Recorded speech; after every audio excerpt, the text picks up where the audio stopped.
What a good spring day today. Windy, sunny, real true beginning of spring. Beautiful. And it pays to rake with the wind, not against the wind, because I'm doing all the raking and the wind is blowing all this back. So my dear gardeners, Olga Carmody with you today, and I'm sharing my tips how to make this time less stressful. So let's come and let's do spring cleaning with me today. I have a little bit of a tendency to get stuck in one corner and polish it to no end and clean it and make sure that it's pristine. So I know that in me. So what I do now, the first thing what I do, I say to myself, okay, raking all the leaves from the grass, because generally grass cannot tolerate leaves.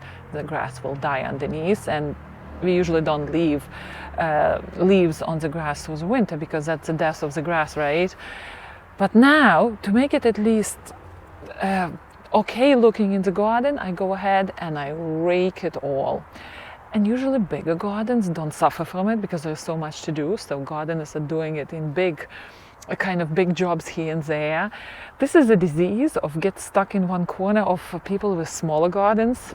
And I know, you tell me that my garden is not small, but we are, 60 miles from New York City, and it's a typical suburban lot of 1/5 of an acre, and everything has to be more or less pristine here in this garden, especially in the front. Although you should see my front bed right now. It catches all the leaves from the neighborhood, stays like that through the winter, and only in spring I come in and I do a beautiful cleaning, feeding, I'm taking care of my hydrangeas, so forth. So the first for me here is raking the leaves.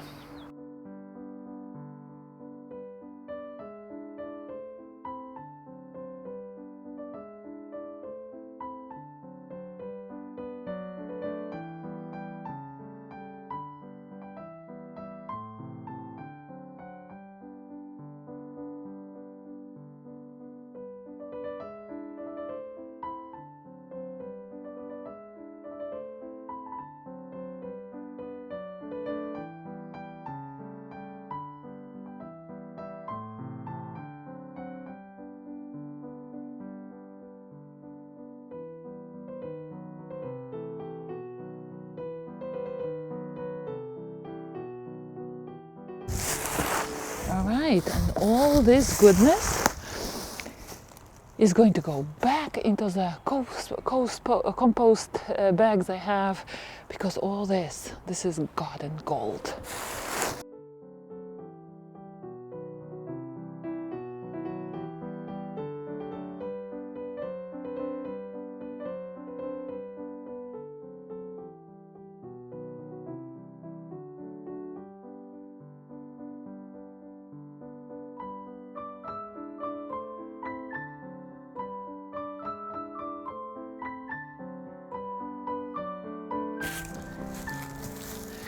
And I know a lot of people are not really into grass.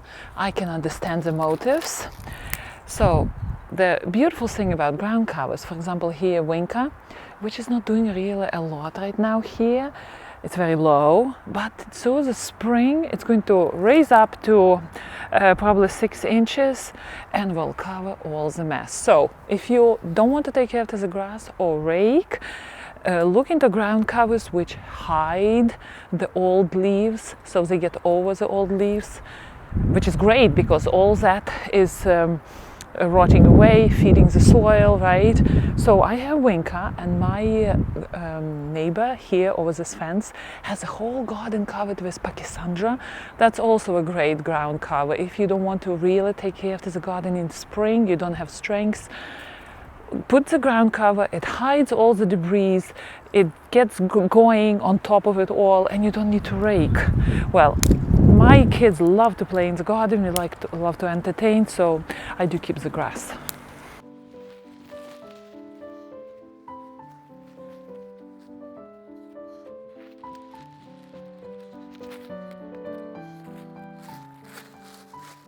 Well, what I'm doing here, I'm going to reuse this plastic bag, and I will put all my raked leaves into this one. But this one has partially decomposed leaves, and at the bottom is leaf mold, which is also another gold in the garden. I have probably, by now, I have probably 20 bags like this, and I wish I would have a beautiful space where I can do all my composting, but I can't. So I'm using this system, and by the way, there is a video how I do it to hide it around. So this one, black one, nobody can see it, is hiding behind my azalea. And look at this. Oh, some of it never, you see, it's dry here, but there is also soil here. And this soil I want, so I'm going to screen it.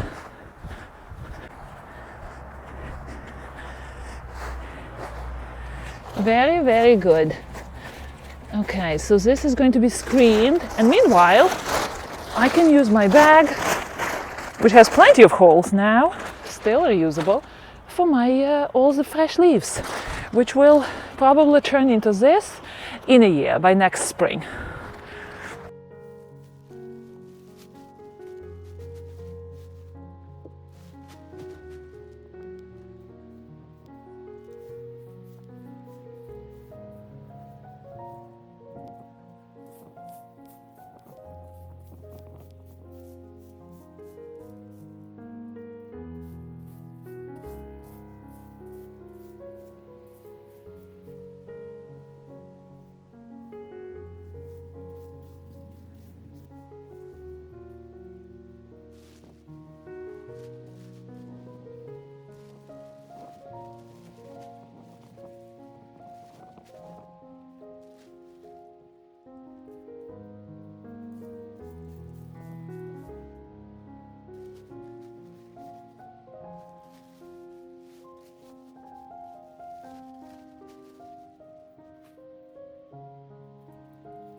You know what? I don't want to collect any leaves near my other rows because the foliage is diseased. So let's leave it there.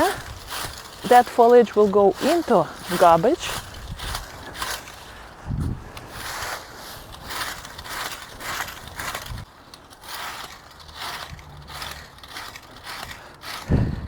All the leaves, all the raking, combing this grass, taking out all the dead stems, all the dead growth, which is very good for grass right now.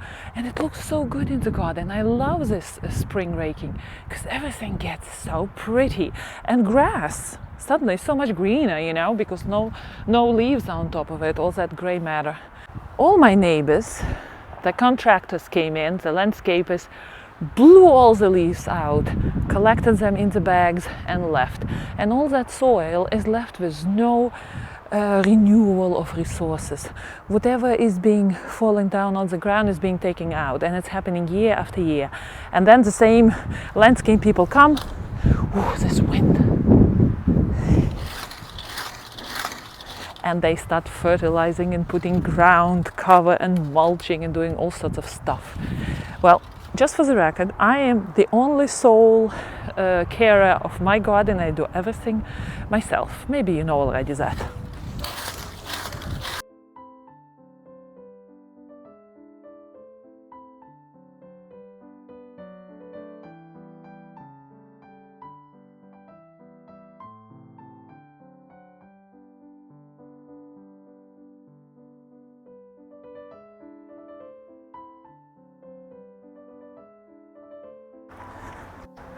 Oh, look how beautiful the garden looks.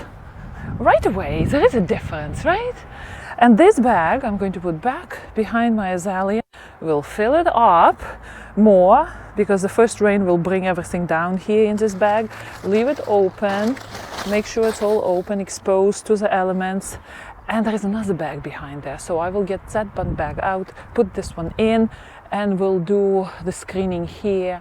And whatever is not fully 100% rotten away, turned into soil, I will just put back, and sometimes what I do, I throw it into the winker, because the winker is going to outgrow it all, and it's not going to be noticeable there. Plus, it's a good food for that area of the garden.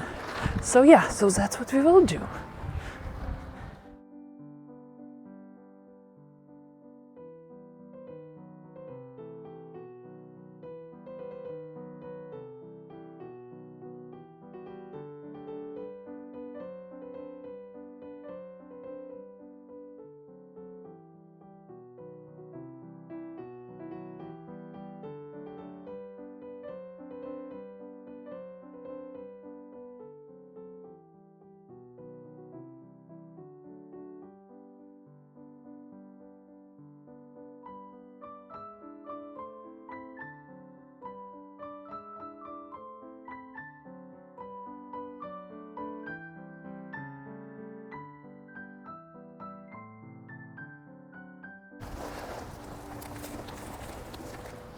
And the smell of it is wonderful, that rich soil smell.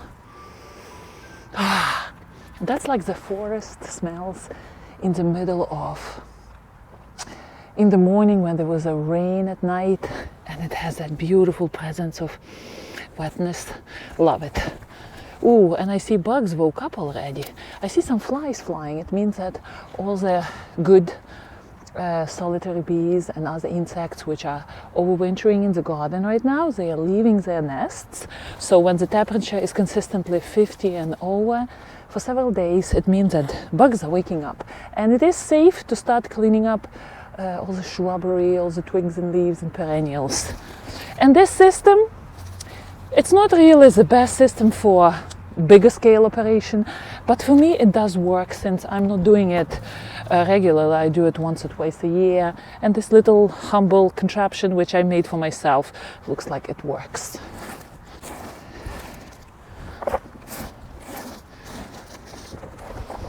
And it doesn't matter what you put in the soil. You don't have to put only leaf mold in the soil. Leaf mold is a great conditioner, soil conditioner. It doesn't really feed the soil, it's not a fertilizer. Any natural organic matter which comes back to the soil is the best thing what we can do, I believe, as gardeners.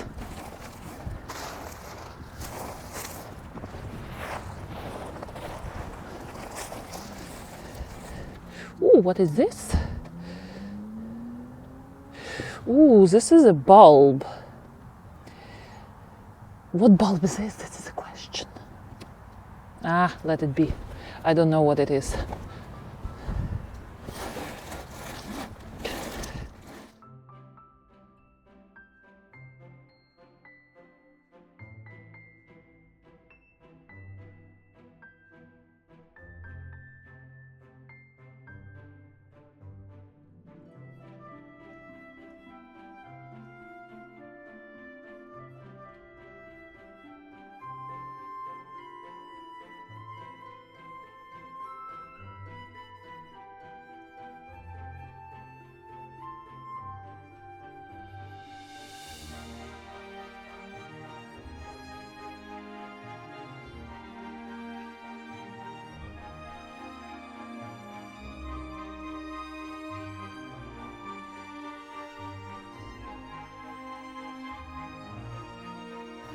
This is what I mean. Winker spot, the ground cover space, is a disposable space of all the partially decomposed stuff, which is still good.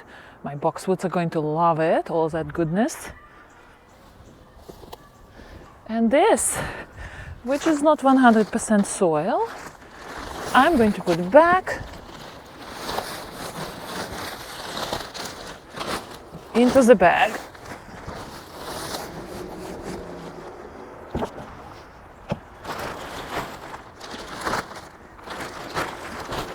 And off it goes into the hiding spot.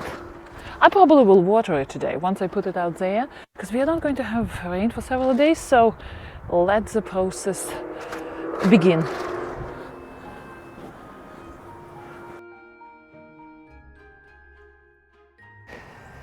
All this goodness, I'm going to mix it with well-aged cow manure, and my Gabriel oak would be the next one, which I will take care after. Badly damaged by rabbits too, so 50% of leaf mold and 50% of aged cow manure will do that rose together with fertilizers. Will do that growth a big favor, and will start it with a good growing season. All right, my dear gardeners, life is good. Spring is good. Gardening is great. So happy gardening, and I will see you in our next video.